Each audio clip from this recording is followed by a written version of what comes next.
दीपावली कब मनाएं? क्योंकि प्रत्येक वर्ष की भांति इस वर्ष भी दीपावली के मुहूर्त पर भ्रांति है। 20 को भी कुछ लोग कहते हैं कि दीपावली है और कुछ लोग कहते हैं कि 21 को भी दीपावली। मैं आप सबको दीपावली के इतिहास के विषय में कुछ कहता हूँ।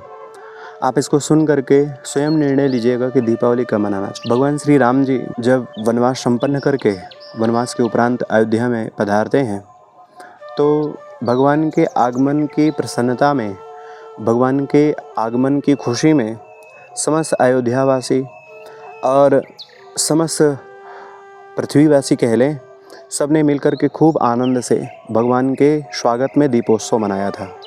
और यह दीपोत्सव किस दिन मनाया था? भगवती आदिशक्ति महाजगदम्बा लक्ष्मी के विशेष तिथि अर्थात कार्तिक अमावस्या के दिवस मनाया था। इसका अर्थ है वह त्यौहार, वह तिथि सनातन काल से चली आ रही थी, परंतु भगवान श्री राम जी के आगमन पर उस दिवस दीपोत्सव मनाया गया था। उससे पूर्व अमावस्या कार्तिक में प्रायः समस्त भक्तों के द्वारा भगवती लक्ष्मी जी का पूजन होता था। साधकगण भगवती लक्ष्मी जी के दिव्य मंत्रों की साधना करते थे और एक वर्ष की भगवती लक्ष्मी की प्रसन्नता के लिए उस दिवस भगवती लक्ष्मी के मंत्रों का जप किया करते थे। भगवती को उस दिवस प्रसन्न करके आनंद से एक वर्ष अपना व्यतीत करते थे। परंतु भगवान राम के आगमन के कारण कार्तिक अमावस्या के दिवस खूब आनंद से दीपोत्सव मनाया गया। तभी से लोग दीपावली को मात्र दीपोत्सव की दृष्टि से ही देखते हैं, लेकिन यह सनातन काल से कार्तिक अमावस्या में भगवती लक्ष्मी जी का पूजन सनातन काल से चला आ रहा है, भगवान नारायण की परंपरा से चला आ रहा है। और यह पूजा होती कब है? दिवस में होती है कि रात्रि में होती है?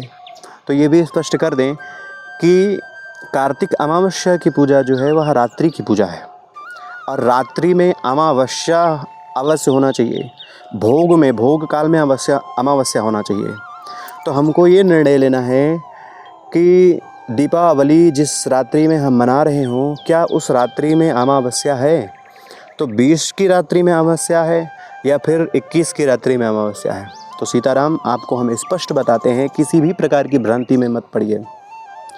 20 तारीख की रात्रि को अमावस्या रहेगी और जिस रात्रि में अमावस्या है उसी रात्रि को दीपावली मानना चाहिए। तो वैसे आनंद का विषय है कि 2 दिन दीपोत्सव करिए, लेकिन भगवती लक्ष्मी जी की पूजन अर्चना वह 20 तारीख को ही होना चाहिए। जय श्री सीताराम।